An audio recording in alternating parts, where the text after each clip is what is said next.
Yeah, so, well, the dollar is zero ARR, zero volatility. That is to say, the dollar goes up 0% against itself each year, and the dollar is zero volatility against itself each year. So if you're on the dollar, you're living in flat land, and you're a stationary person in flat land, a pedestrian in flat land.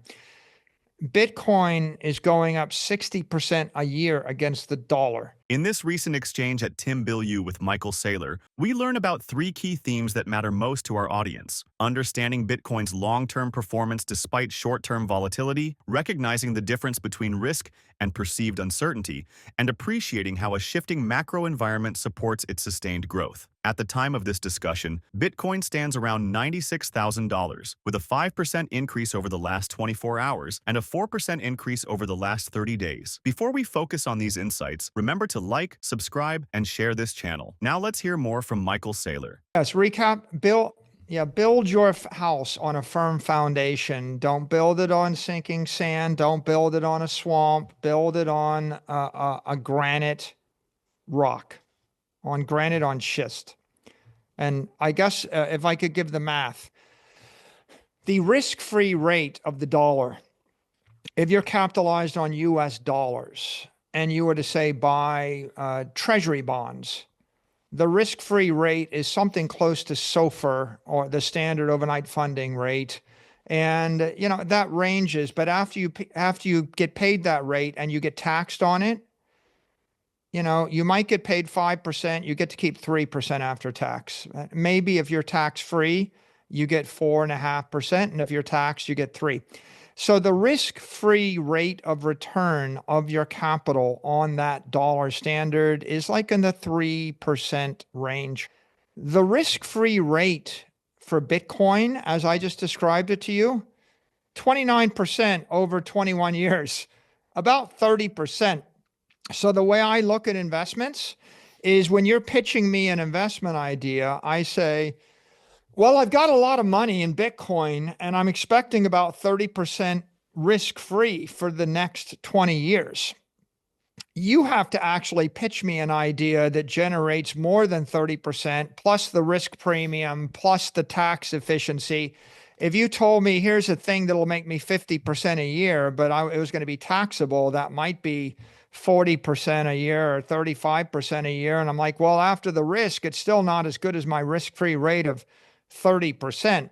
So if you're capitalized on Bitcoin, if you understand it, and if you understand, and if you have a long time horizon, if you're going to hold it more than 4 years, you don't care about the volatility. All you care about is the annualized return. As we just heard Michael Saylor highlight how institutional awareness, distinct risk frameworks, and macro trends shape Bitcoin's narrative, now let's consider how these perspectives translate into tangible strategic advantages. Understanding these aspects helps position you to navigate market turns more confidently. Now let's listen to what Michael Saylor has to say. How long? Well, since MicroStrategy made its first investment 4 years ago, it's 60%. But if you stretch back 6, 8, 10 years, I think it's also 60%. So like a decade. But you can measure it back a decade and you see it's going up 60% a year, and it's 60 volatility. It's a 60 vol against the dollar. So you should think of Bitcoin as an asset. It's like you're on a speeding train going 60 miles an hour, and you've got a flywheel spinning 60 RPM. And the pedestrian on flat land is standing on the plane watching the train go by, thinking this is scary. It's going to suck the oxygen out of my lungs. And they're thinking, my money isn't an asset because it goes up 0% a year. So they have a different view toward money than the view of someone on the Bitcoin train. The person with $1 million of cash is going to have $1 million of cash in a decade. A person with $1 million of Bitcoin is going to double their capital every 18 months if they just hold on to it, right? And so they're going to double it once, twice, 3, 4 times at that rate, right? Howard Marks would say volatility is not risk. Volatility is volatility, right? A merry-go-round, or a carnival ride or a roller coaster is volatile. The risk part is if you fly off the roller coaster, right? If the merry-go-round stops working, etc.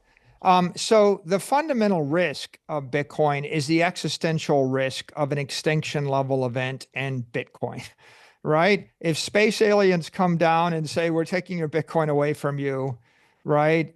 Then I guess there's risk. If some evil genius finds a way to create a cyber virus that infects and destroys the Bitcoin network instantly, irrevocably, that is the risk. So, but that's kind of like that's the existential risk you take when you get on the airplane. If it crashes, that's the existential risk you take when you cross the street. That's the existential risk you take when you put a piece of food in your mouth. And I say, and you say, well, can you imagine that hurting me? And I say, yeah, if I put poison in the food, you're dead. Okay, so do you trust me? Do you trust the waiter when you put the food in your mouth, right? So yes, there is some risk in life. And the existential risk is that extinction level event. So we're dealing with three concepts: risk, volatility, and performance. Okay, so I've addressed the risk issue by pointing out that there is existential risk in your given network or frame of reference. And I just want to make that point that once you understand that risk of being in that frame of reference, then you have to figure out what's the source of the volatility and the performance. And if you don't understand why the asset does what it does, if you don't understand the economic physics involved, then you'll think it's random and you'll feel like the performance is risky. But I want to give you an example of a physical metaphor. I'm a hiker and I come across a mountain lake, and the mountain lake has 500 trillion gallons of water in it. And yeah, I don't know how it got there, but it's there. The water's chilly, it's clear. And I look down and there's a waterfall coming off the mountain lake. And the waterfall, it's very beautiful and it's very turbulent, right? Water is turbulent in a waterfall. Water is not turbulent in a glassy lake. So the turbulence is volatility, right? And there's waterfall. And then I look at it. And now if you look and you say, I don't know why that water falls downhill. I don't know if it'll keep falling downhill, but I hate the volatility. Then I guess you can take a selfie in front of the lake, go swimming, get cold and leave. But let's say you're not a tourist, but you're an engineer. So you come across the same lake and you see the waterfall and you see the 500 trillion gallons and you think about gravity and you think about sunlight. And now I know how the water got there. The water got there because the sun shone on the ocean. The water evaporated from the ocean. It rose up in the clouds. The wind blew it against the mountain. It condensed and it rained into the mountain, and the water ran off the mountain into the mountain lake. I know how it got there. And then I think, well, if I create a dam near that waterfall, I build myself a dam, I put a turbine on the dam, and then I drop 1 billion gallons of water. I channel 1 billion gallons of water through the dam, drop it 60 feet. And then I plug that into a hydroelectric power plant. I spin the dynamo. I make electricity. And then if I'm really smart, I run the electric power line to a village down in the valley, and I light up the village or I light up the city. Now, someone can come along that doesn't understand physics and they can say, good idea, Junior, but what are you going to do when the water stops flowing downhill? Well, I'm like, well, I actually think the water's flowing downhill because of gravity. Newton solved that for me. And then someone else comes along and says, good idea, Junior, but what are you going to do when you run out of water in the lake? I'm like, well, there's 500 trillion gallons, and I take out my calculator and 1 billion gallons or whatever. It's going to last a long time. Like, well, it's eventually going to run out. I say, well, the sun keeps shining on the ocean, and the ocean keeps lifting the water out of the ocean, and it drops it on this mountain. And that's why there's water in the mountain. But you're right. There's some kind of natural limit. And I suppose there's a limit to the amount of energy I can pull off of this dam, but it's a large number. It's a lot more than your donkey cart, and it's a lot more than your steam, wood stove, and it's a lot more than your coal power plant. And maybe it's a lot cleaner than burning, gasoline. So I'm an engineer, and you're seeing performance thinking it's random, and that's why it's going to stop. And you're seeing volatility and you're thinking it's random and maybe it'll stop. And here with Bitcoin, the reason Bitcoin's performing is A, it's volatile, but B, it's a more energy efficient state.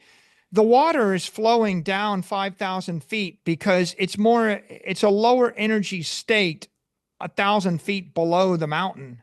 You know, it's a lower energy state. You've got potential energy in the water and it wants to go to ground, and that's just physics. The 500 trillion gallons of water is $500 trillion. And the $500 trillion of assets are sitting in real estate and currency and sovereign bonds and corporate bonds and artwork and equity. And they're invested in the stock of a company in Africa that's going bankrupt, right? They're invested in real estate in Cuba, in Venezuela, in Nigeria. They're sitting in a warehouse that's crumbling. It's got a 40-year life. And so entropy and inflation, you invested $100 billion in a war zone, and then a war broke out and your your asset got devalued. All of the things going on in the world, the war, the chaos, the competition, the inflation, the entropy, the passage of time, the hurricane, the COVID, vaccine, the COVID virus, all of these things impaired the value of your assets. The reason Bitcoin is going up, it's not an accident. It's because capital is economic mass. It is flowing from a high energy state, the mountaintop, to a lower energy state, to a more efficient state. It is steam condensing to water, condensing to ice, giving off energy, just like in any chemistry lab, you would learn this. And at the same time, there's this volatility driver, Tom, which is you have an open capital market, and on Saturday night, when there's a missile crisis, someone can make a $10 billion short bet, levered up 100 to 1, and panic. And they can do it in Bitcoin. And then on Sunday morning, when the missile crisis has passed and nuclear war did not break out, they can go long and they can reverse the trade. And Bitcoin's the only asset where you can sell $1 billion of it in a minute at 100 to 1 leverage, and you can buy $1 billion back in a minute with 100 to 1 leverage on Saturday night and Sunday morning. If you could do that with your Upper East Side apartment, then property values in the Upper East Side would also be more volatile. And if you could do it with Picasso's, that would be more volatile. Because if people get drunk and they panic and they short your asset 100 to 1 and change their mind 6 hours later when they get up with the hangover, you're going to have volatility. To watch the full interview, check out the link in the description. Ultimately, staying ahead means acknowledging Bitcoin's proven long-term path, separating genuine risk from mere volatility, and adapting your strategies to global market signals. We would love to hear your thoughts on some questions. How will you refine your approach as key players influence market direction? Which methods help you maintain conviction amidst shifting conditions? Thank you for tuning in. If you enjoyed this discussion, please subscribe, like, and share our video for more engaging content exploring the innovative world of decentralized technologies.